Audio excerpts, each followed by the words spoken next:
Thank you so much for joining us today as we present Decision-Making Skills for Students with Disability, presented by Dr. Rosa, along with special guest graduate school student, Mrs. Laura LaRose. Hello, everyone. Welcome to today's webinar. I'm thankful that you're able to join us. And if you're watching on demand, then hello to you too. I'm honored to be presenting with one of my students. I'm a professor at Kaiser University. I teach in the education department. I teach in the master's and the PhD program. And I have taught our guest today, Laura LaRose. She recently graduated with her master's in educational leadership and is now pursuing her doctorate degree. She currently resides in Nassau County, Florida, where she proudly serves as a middle school exceptional student education teacher. She makes it her mission to effectively collaborate with students, families, faculty, staff, and administration in order to develop her students' skills and abilities that will propel them towards academic success and prepare them for the future. So Laura will be joining us towards the middle of the program to share her insight. I'll be talking to you a lot about what's the research out there on decision making, choice making, and then Laura will come in, tell us about some of her real world experiences and also what some of the best practices she was able to locate. So today, we have three outcomes we're trying to convey today. Understand the factors that influence decision making, learn the advantages and disadvantages of choice making, and then identify strategies for increasing effective decision making. If you've attended a webinar, especially a webinar with me, you know that we just try our best to cater to all audiences. So we're going to give you some tips to help with students and also some tips for you if you want to learn more about decision making and the process behind that. So I'm going to skip, I did want to start out with a video, but in the interest of time, I'm going to save that video for the end if we have time, because I want to get to the great content that we have for you. So when you think about it, every day we're all making decisions. I read somewhere that on average, someone may make between 30 and 60,000 decisions a day. And for some of our students in our classrooms, this type of decision making can be overwhelming. And on the flip side, if students are not involved in decision making, then they may not have the self-confidence, the self-determination to make those decisions. So the webinar, one of the key takeaways of the webinar is we want to empower our students to make choices as much as we can, recognize their choices, talk about the benefits, the advantages, the disadvantages. And so that way we increase their confidence and we increase their self-determination and we have them believe that they can make the right decision. We want to empower them to do so. But naturally, human nature, there are three types of decision makers. There's those that can't make a decision. So peers or another trusted adult make the decision. So, and it's good to remind students it is human to make mistakes. There are those that make snap decisions, make decisions without properly analyzing the situation. And in those circumstances, we want to teach students to stop and think. And then there are responsible decisions. And that's those who take time, if the time is available, about the consequences of their actions, how it will affect them and those around them. So in self-disclosure, if you are into the astrological signs, I am a Libra, which means I am indecisive. So a little insight about me and how I can help you overcome that, because I am one who also has problems making decisions. So why is decision making important, especially with our students and especially with our youth? First off, it increases self-determination. So decision making is one component of self-determination. It helps the students to become more integrated into the communities, in our classrooms, when the students go back home in their daily lives, from what they're going to wear to how much time they're going to spend doing homework, all this is system.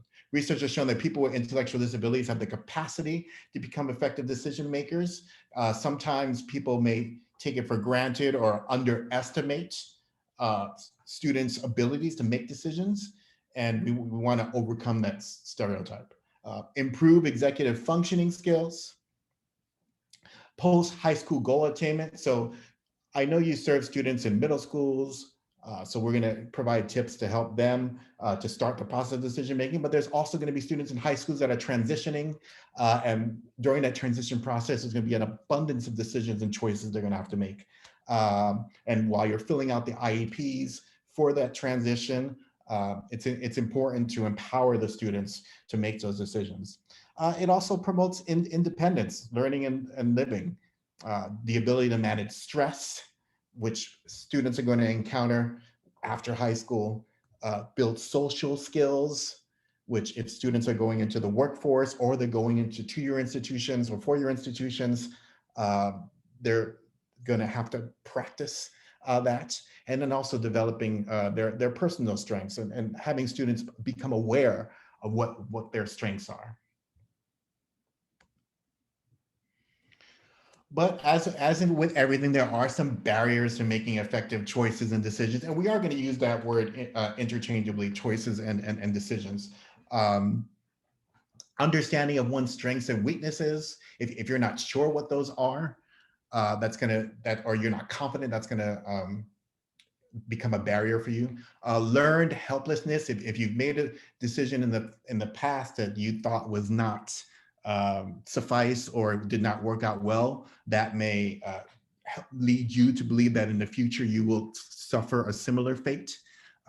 Lack of confidence, inappropriate or ineffective socialization skills, challenges with organizational and planning abilities.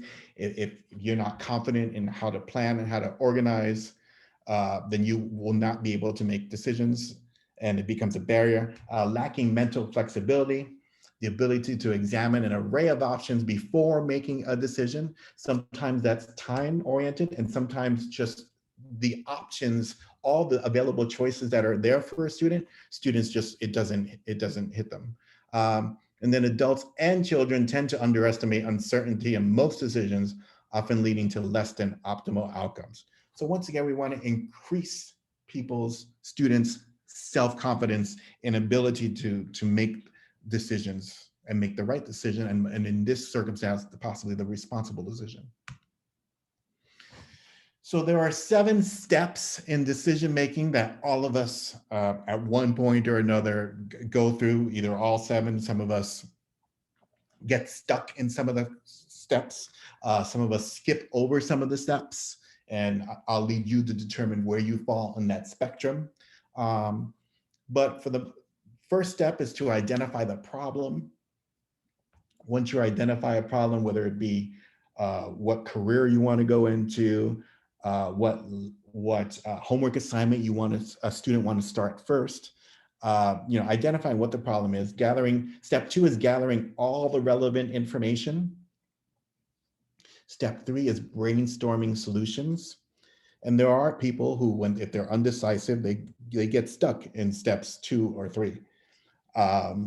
So helping to teach these 7 steps to students and recognize where they fall on that spectrum and the process of decision making is one way to help with that.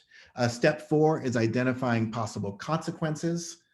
I would say for some, they skip step 4 and go straight to step 5, which is make a choice. And sometimes skipping step 4 and going to straight 5 is what leads them to not make the best possible outcome for their situation. So step 4, identify possible consequences. Step 5, make a choice. Step 6, take action. And then step 7, whether we are adults or children, another probably overlooked is to actually take the time to evaluate, well, what was the outcome? Was it the best choice at the time? And would I make that same decision again? So these 7 steps, while people may not realize it and our students may not realize it, these are important to making a responsible decision.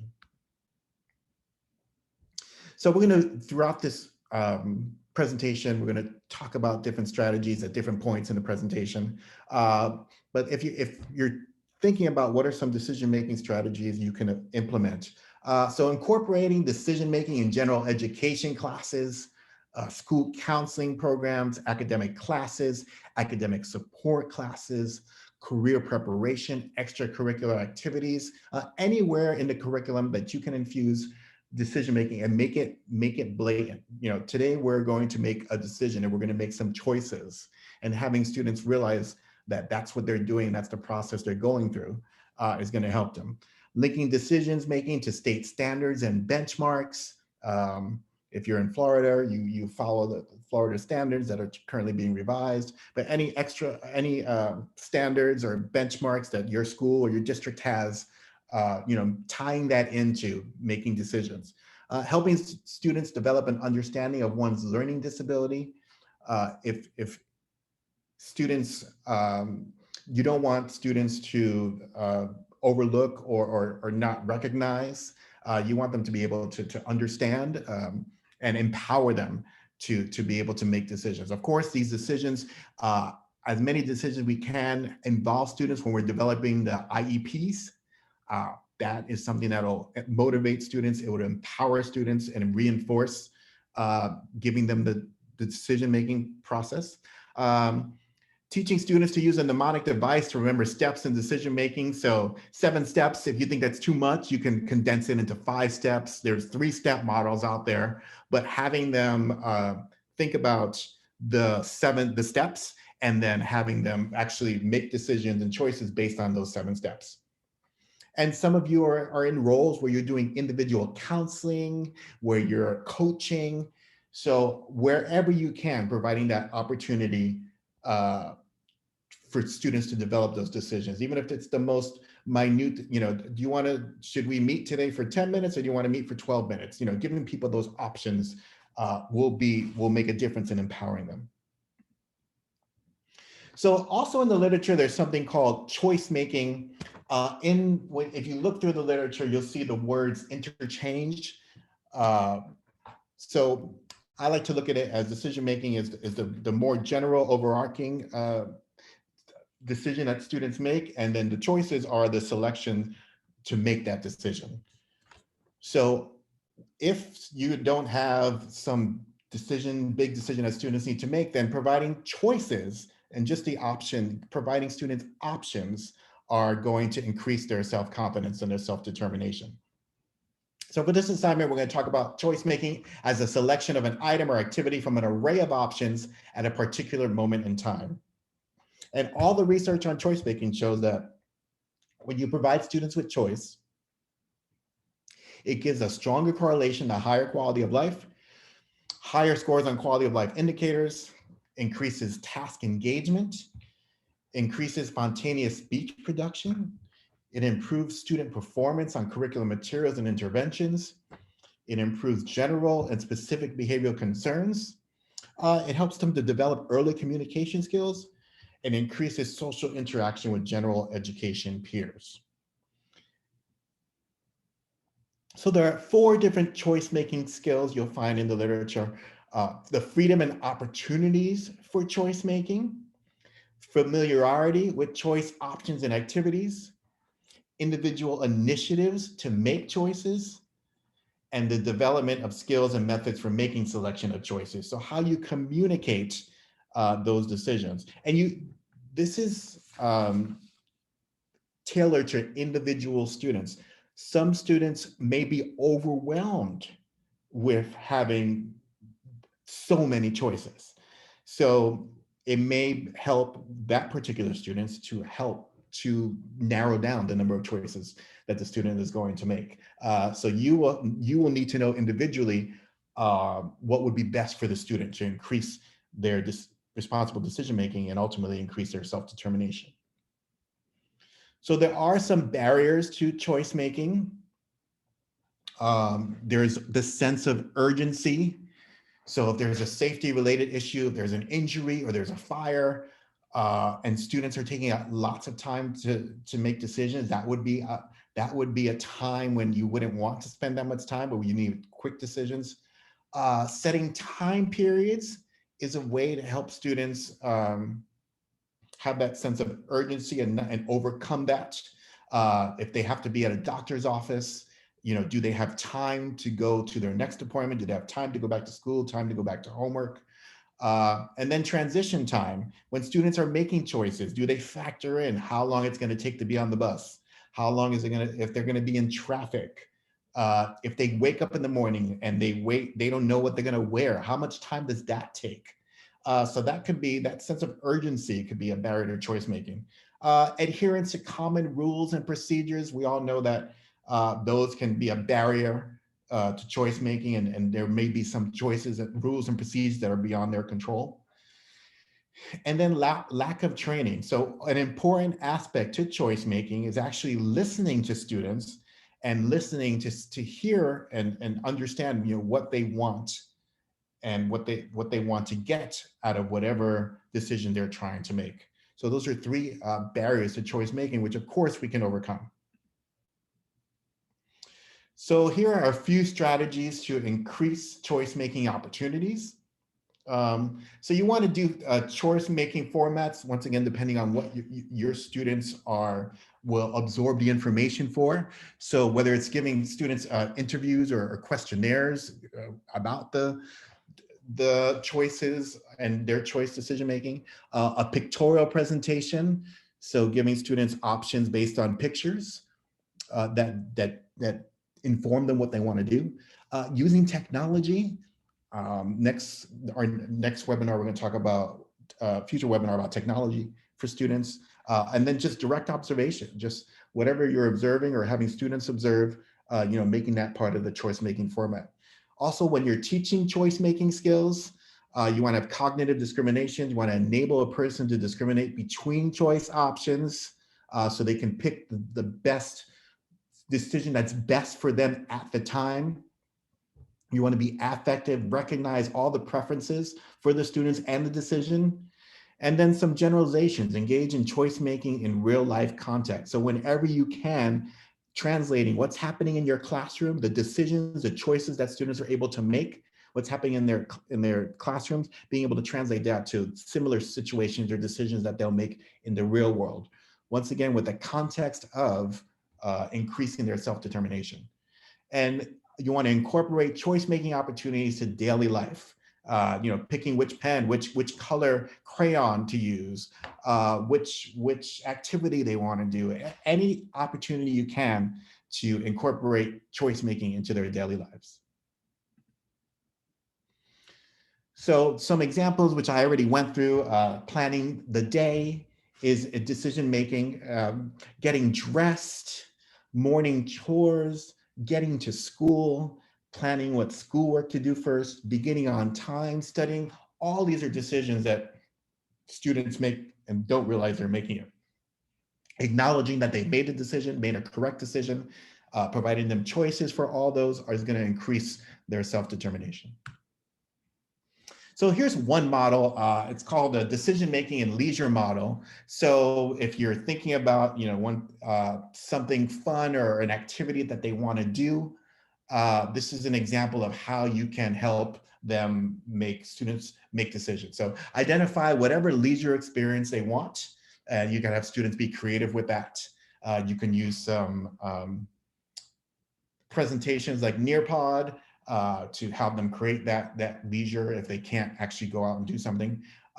You want them to consider alternatives that satisfy the experience desired. So if they just want to have a good time, what are some of those things that they can do that can have them have a good time? You want to describe the consequences for each alternative. So the amount of enjoyment, can they do it by themselves? Do they need someone to go with them?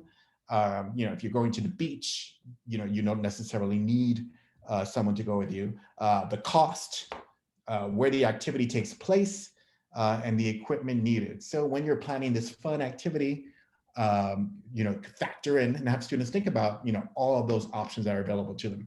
And you may want to choose an alternative that satisfies the desired experience. So have a choice and then also have some backups just in case. So if you wanted to practice this, for the decision-making leader model, you want to introduce the 4-step model to the students. So the 4 steps I just reviewed with you want to tell the students about that. You want to use oral or pictorial presentations, depending on where your students are at. You want to teach the students to use 4 steps to make a decision. And you can use a schematic presentation of the model each time they're asked to make a decision.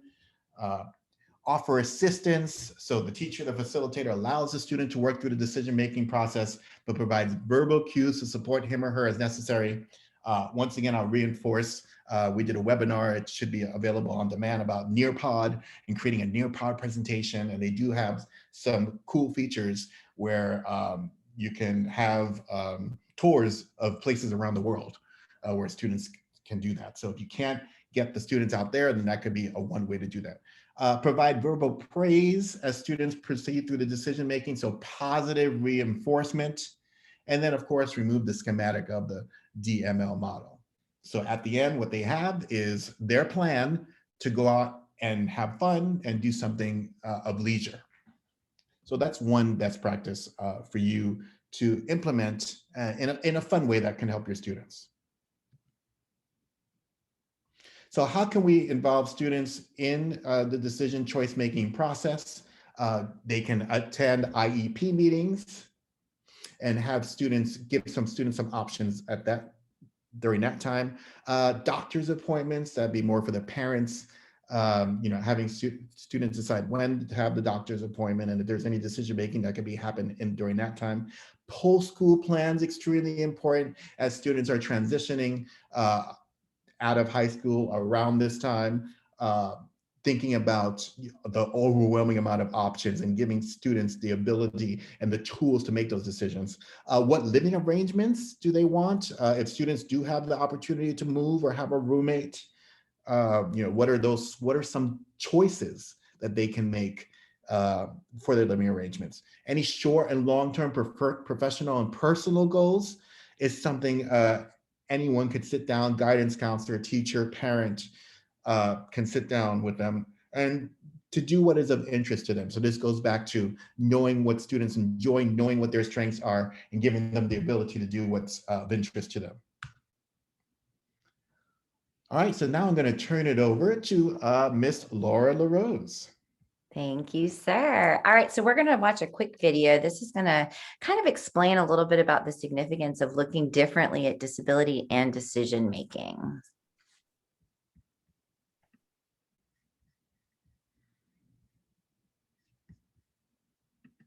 Legal capacity is a legal right to be able to make decisions in your own life, the right to make my own healthcare decisions, the right to my personal life and care decisions about where I'm going to live, who I'm going to live with, who my intimate partners are going to be, what I'm going to do with my money, how I'm going to manage my property. So we're talking about the stuff of daily life.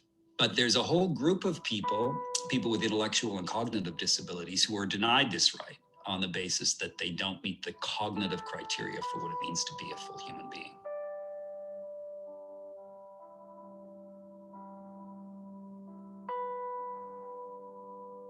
If you've got your mind and you can maintain your identity and communicate your identity with others, then it's like you're still in the circle of what it means to be fully human. But if you don't meet that criterion, sorry, your decisions don't have kind of normative and legal force in society. We all have a stake in creating a society where dependence doesn't need to be a reason for exclusion. I was doing research in the area in the 80s, people who had been with really profound intellectual disabilities who had been institutionalized, and there had been a move to deinstitutionalize and support them to move to the community. And it had been led in Western Canada by a group of parent leaders. To hear the stories of these parents talk about who their son and daughter was to them as a person in a way that I couldn't see it, but they actually knew them as people. They actually knew what they wanted. They could understand what this gesture meant, what was important to them. It became really clear to me, and I became fascinated with this idea that this person, and in fact the agency of this person, resides in the stories that those who are around them hold and can tell. So we don't reside in our heads as much as we reside in this space between us. Financial support systems, community systems, legal systems made it impossible for that perception of that person to matter, to count legally. The alternative that we've been working on goes right back to the community level and the basic relations between people and what we call supported decision making. If I have a group of people around me that know me and can interpret my gesture as this is his will, these are the preferences that matter to them, then that's really the basis on which I could begin to be respected by the broader community, the doctors and the banks. That's what we're trying to do. So we're starting from something that's very, very, very practical, and then working out from that to change healthcare systems and financial institutions and legal provisions. There's such common sense, such naturalized ways of doing things that have to be unpacked.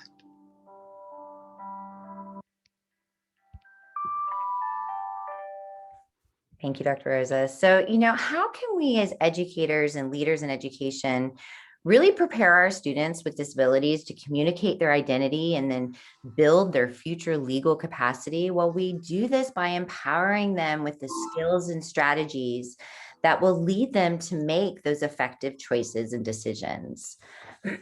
So looking at this empowerment, how can we begin to truly empower our students? Well, there's several considerations, and this is both for the student and within our instructional design. Our approach is going to hinge on what the student is already able to do and what they know. So let's look at the student considerations. Do they know and truly understand their strengths and weaknesses? Are they able to articulate or even recognize those areas of personal interest? Are they aware of their personal needs and what it entails to meet those needs? Something that comes to mind for me are, students that I have that take medication daily. I have to send them to the nurse every day. Well, this is a perfect opportunity to empower a student to make that daily decision to head to the nurse at the right time for their medication. And we'll talk a little bit in a bit about strategies to promote that type of decision making. Okay, the instructional considerations. Excuse me. Do we truly know our students? This is so important. Knowing our students is so important to that process. Being able to reflect on what the student already understands, recognizes, and knows about themselves will lead us to like a starting point for that opportunity of empowerment. When it comes to leading them to the effective decision-making abilities, we have to be able to know that. Another consideration is what the classroom setting looks like. Are the students in a general curriculum class? Are they in a self-contained classroom? Most of the students that I work with are full inclusion. So some of the strategies that I use, it might look a little bit different. And then if we're using that in a self-contained classroom. Students, brick and mortar, are they physically sitting in our classrooms, or are they a virtual student? Because our strategy to get them to that decision-making ability is going to look a little bit different. These same considerations align with how behaviors are managed in the classroom. Behavior is probably one of the areas that I spend the most time on when I'm looking for ways to empower my students with special needs to be able to make those effective decisions. And we'll talk a little bit about that shortly. And last, what subject is being taught? And Dr. Rosa mentioned this a little bit. We really need to consider how we can embed choices and decisions within the curriculum. And how we do that might look a little bit different from whether it's a math class or an ELA class or even a learning strategies class. So barriers that we might face, we need to be able to turn those into opportunities. So time, we can probably all agree, time's never on our side in education. But in order to make this work, we have to be very intentional and schedule the time to have conversation with our students and implement those strategies sooner than later, and make the time to monitor their progress and help them to make adjustments as needed.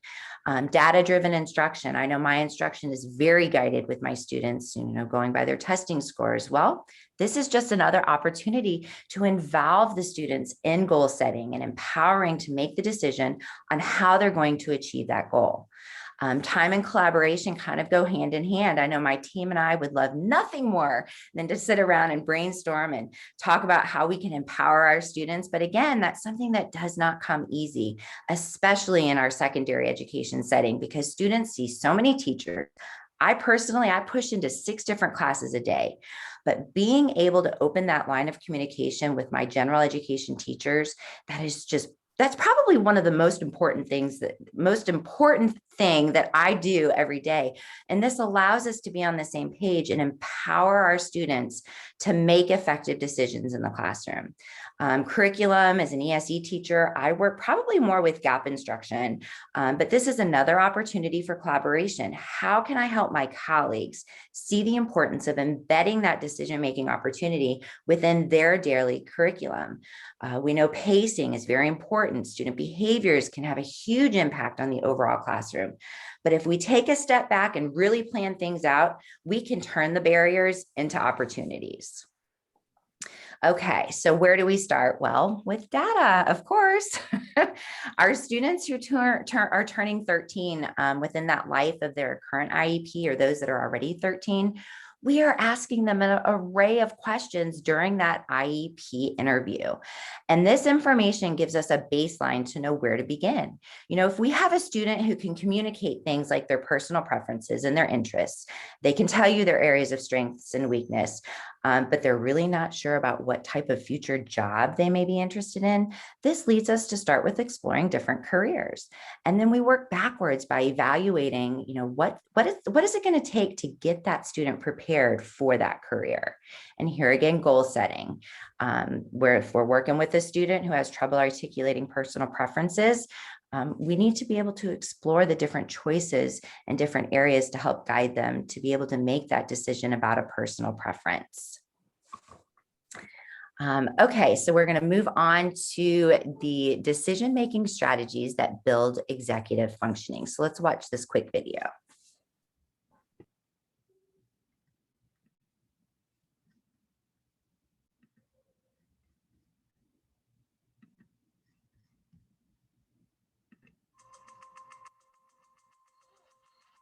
Science tells us that brains, minds, are built, not born. And at the center of this dynamic architecture are a set of skills called executive function and self-regulation. Children's self-regulation and executive function are key ingredients in their lifetime performance. It's not just about learning language or learning numbers or learning colors. We have to be able to work effectively with others, with distractions, with multiple demands. These actually are skills that contribute to the productivity of the American workforce. Look at your shapes. What should you have done next? Educators, I think, are looking for just this sort of thing. And when we describe what we mean by executive function, they say, yes, that's it. That's exactly, the problem. These kids, they can tell me these rules, but they can't actually use them. What's this? A toolbox. A toolbox. What is executive function? Safety goggle. Probably the best way to think about it is sort of like an air traffic control system in the brain. Just like an air traffic control system has to manage lots of airplanes going on lots of runways and really exquisite timing and so on. A child has to manage a lot of information and avoid distractions. We really think of it as involving working memory and inhibitory control and mental flexibility. Take a situation where a child is having to take turns. So first of all, the child has to have inhibitory control. The child has to be able to stop whatever he or she is doing and let the other child take a turn. Cute. But when it's your turn again, you also have to remember what it is you're supposed to be doing. So that pulls on working memory. If the children who are taking the turns after you do something unpredictable, you have to be able to adjust what you're going to do next. And that requires mental flexibility. Children who are struggling with these capacities often look like children who just aren't paying attention, or children who are deliberately not controlling themselves. If you don't have self-regulation, you act out and the teacher puts you in timeout, and so then you miss part of the learning that's going on, and then you are more upset because you're behind, and so you act out, and so you get this downward spiral. How does executive function develop? 6, 7, 7, and +4. In little children, and even in the infant and toddler years, you begin to see the roots of executive functioning skills. What's going on in our brains is unbelievably intricate and complicated. The prefrontal cortex, or the front third of the brain, is important for executive function. But it's more than just prefrontal cortex. This region doesn't act alone. It's involved in controlling your behavior through its interactions with all other parts of the brain. The brain goes from a situation where you've got nearest neurons communicating very strongly with each other and ignoring the rest of the brain, to these widespread networks that are connecting these different areas. Executive function changes over the life course. It improves radically over the first few years. I got a match gun. It continues to improve throughout adolescence. It's not until early adulthood that you have the adult type networks that are very strongly activated that connect different brain regions together. Let's take notes. Also, we believe that executive functions can be trained. It's just like going to the gym. So the more you practice in these areas, the stronger the capacity is likely to become, because you're hoping to strengthen those neural connections. You're at 24. Slowly but surely, you're going to be able to step back, and that child's going to go into the world with these skills where they can get along with other people, change rules, and they can be flexible, and they can accomplish new things, and they're unafraid. I got bit by my dog in my arm. Oh dear. If we don't learn these skills during the childhood and adolescent years when they're coming online, we are really ill-equipped as an adult to hold a job, to maintain a marriage, to raise children, to get along with each other, to basically be part of a civil society. You're okay.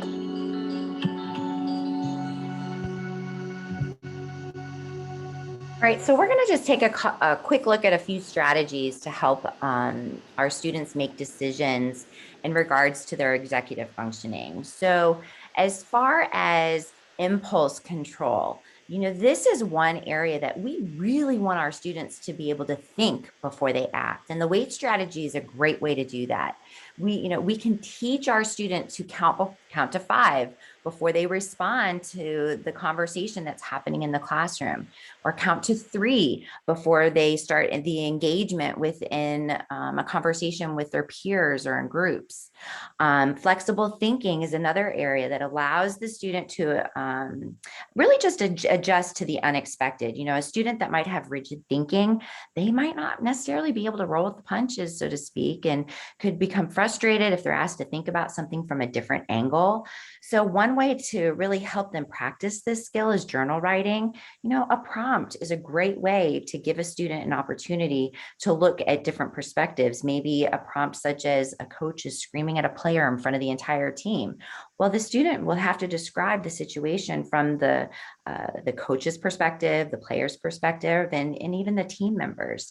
So that's just another strategy to really help them with their coping and making the decision on how to do that.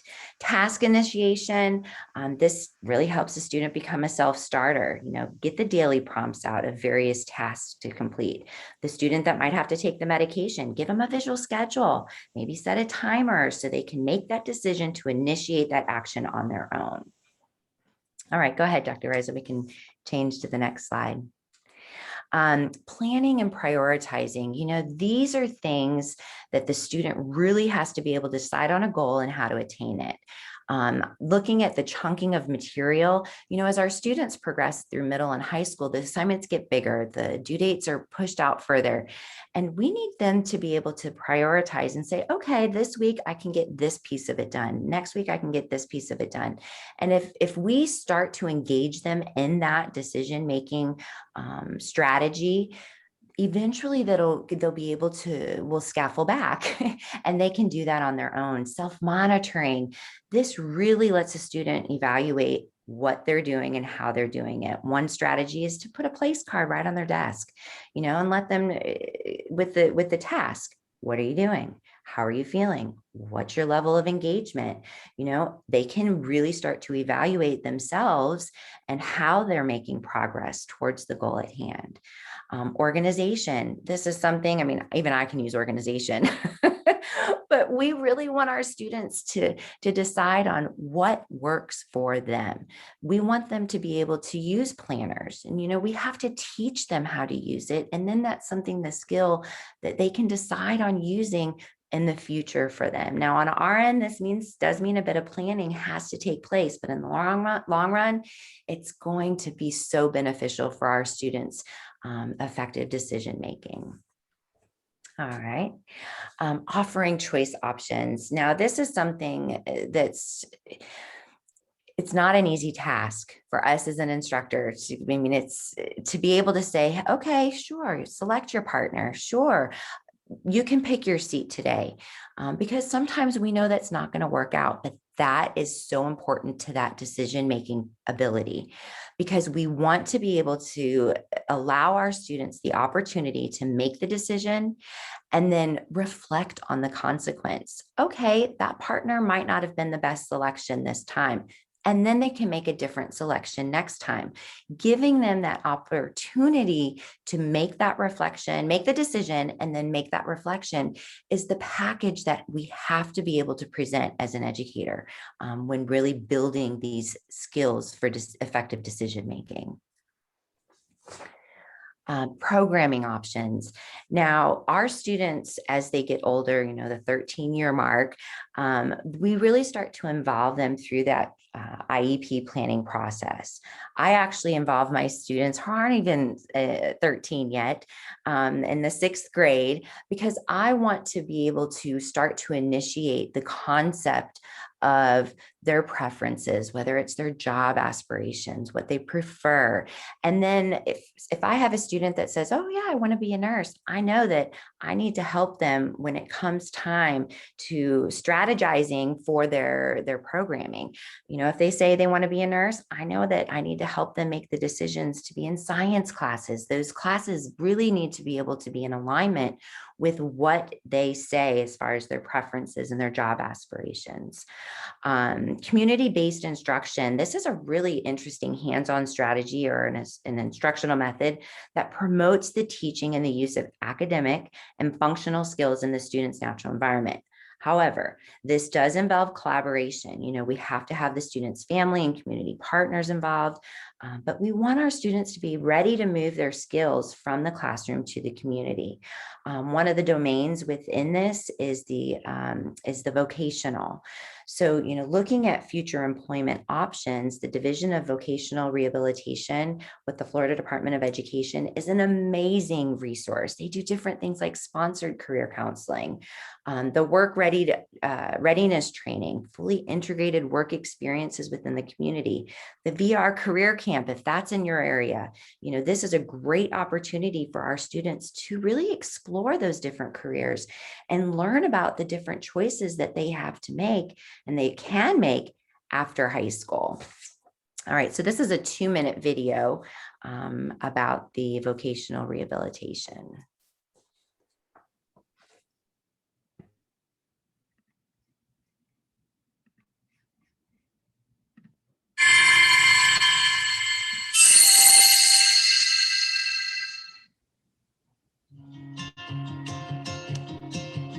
Hi, and welcome to our short introduction for an exciting new transition program choice in vocational rehabilitation we call STAR. This new program choice helps students with disabilities prepare for, get, or keep a job by providing specific services. VR offers many different services based on a person's needs. For STAR students, we offer 4 services that will help them get ready for employment. These services help students transition more easily from high school to higher education or work.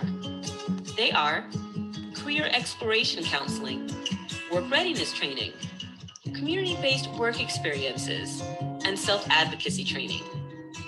To participate in STAR, students must be between 15 and 21 years of age, enrolled in secondary or post-secondary education or training program, have an IEP or 504 plan, and not be a current VR applicant or customer. How would a student know if STAR would be the best transition program choice? STAR students must be able to get to and participate in services without needing much help or support. If students need additional support or services, they should apply to VR instead. In addition to pre-employment transition services, VR can offer additional services to students, such as post-secondary education or training, supported employment, time-limited treatment, job placement, assistive technology and devices, or transportation based on their individual needs. If you think STAR might be right for you or someone you know, visit our website, www.rehabworks.org, and choose Transition Youth. Check out the additional information and resources on this page to learn more about STAR services. This is just an amazing resource. Okay, we're going to continue on about motivating our students to make those effective decisions. Like anything in education, those positive reinforcements work. And we look at those as far as different areas, whether it's academic, behavioral, social, or emotional. We really want to be able to promote positive reinforcements, giving social cues. Our students really want to be able to be present and learning in the classroom. Well, by positive reinforcement on making those effective decisions, they'll be able to do that. It gives them a sense of community and acceptance, and it really improves their motivation to make those effective decisions. All right, barriers to positive reinforcement. Time again, it's not on our side, but this means we really have to be intentional with how we plan out our positive reinforcement strategies. Training, there's so many different professional development opportunities. I like to reach out to my gen ed teachers and say, hey, can I get 15 minutes of your time before or after school? And we really just I'd like to go over things. I'll be prepared to have like a little mini training session on what the students are going to be implementing.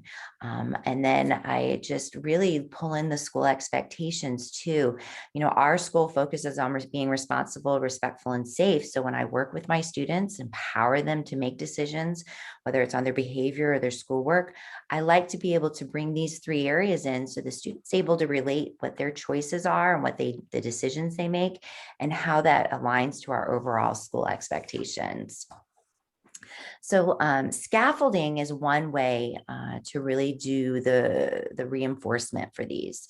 And we might need to start with tangible reinforcements, get the student motivated to use whether it's the weight strategy, maybe if they're able to use that strategy twice during a classroom discussion, they get a piece of candy. But here again, what's their preference? Are they able to articulate that they'd rather a piece of candy, or maybe they'd rather use a checkoff chart? When they reach so many checks, they get to have lunch with you or someone at the school that they admire or appreciate. These are ways of working up to the ultimate goal of empowering these students to make effective decision-making in our classrooms now, and then it'll go with them in the future when they graduate. And eventually those primary reinforcers will be able to scale those back and just use the verbal praise. And then ultimately lead the student to be able to reflect on how their choices and decisions on things like behavior and schoolwork are intertwined with their academic success, their social acceptance. And then that's when it really becomes that internal reinforcement. All right, Dr. Rosa. Okay, collaboration. This is key to promote the effective decision-making skills for our students with disability. We really have to work with the whole child or the young adult. The family has to be on board. If we are working to empower the students in the classroom, is the family on board? Their input is so important to this whole process. We look at the support specialists that our students work with, the community partners that we have. You know, we need to really be able to consider how other pieces fit in, you know, the community support systems. Are they able to help us expose our students to different things like career options? And that will give them the ability to make those effective and informed decisions within the future too. Like that's where we're leading them to. And yes, we cannot make progress without making decisions. And this is ultimately what we really truly want to lead our students with disabilities towards, is to making those effective decisions that will lead them towards progress in our classrooms and then beyond. All right, so in conclusion, we're looking at, we've covered the factors that influence different decision makings. We've looked at the advantages and the disadvantages of choice making, and then we've evaluated the different strategies for increasing those effective decision-making abilities. And then these are a few resources that are available. The Florida Department of Education, we've got the Family Network on Disabilities. This is a group of parents of children with disabilities who really just came together for mutual support and information sharing.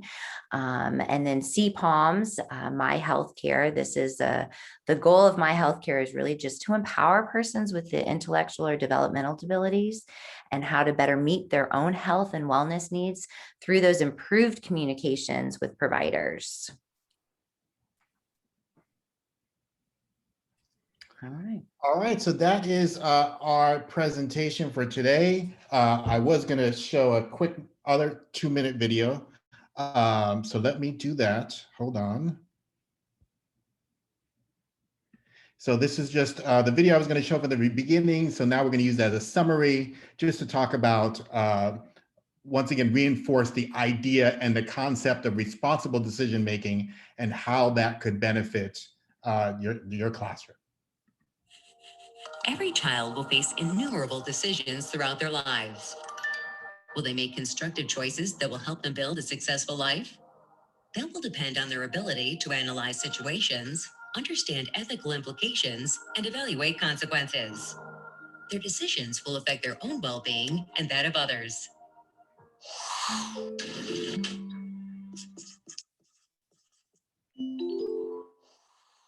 I think for responsible decision making, what we're really talking about here is teaching kids to think through all the parts of a problem and really understand it in a deeper way, so that they're not making impulsive decisions, that they're thinking about, if I make this decision, what are the consequences of that decision? So we're actually trying to think through a few steps ahead. How will other people react to my decision to do X? That's actually involving your social awareness and your relationship skills as you're thinking through your responsible decision making. When you're thinking about responsible decision making, we have to think too, as adults, how much do we help kids make decisions? We have a lot of kids in college and young adults, anxiety and depression's through the roof. And I think there's a lot of kids that turn into adults that aren't sure how to make a decision on their own. So the idea as teachers and parents of supporting our kids in decision making and also letting them deal with natural consequences of their decisions when we know it's not going to hurt them, of course. And again, it's case by case and it depends on age, but it's really important to think about us as scaffolding them, but we want them to be able to eventually make independent decisions that hopefully are the right ones for them. Having conversations after they make their choice, why did you choose that? What could you have done differently? Was that the best choice? And really allowing them to construct their understanding or verbalize the way that they made that selection. Sometimes it may be because it was enticing, or because they thought it would be fun, or they thought it would have a certain outcome. And that may really give us some insight on how do we present choices? What choices can we present that in the end really gives us what we're looking for? Because choice allows growth and opportunity. As we think about. All right, so I thought that summed up nicely the concepts that we were trying to convey through this workshop. So we thank you very much. And if there's any questions, I'll put up the PowerPoint again.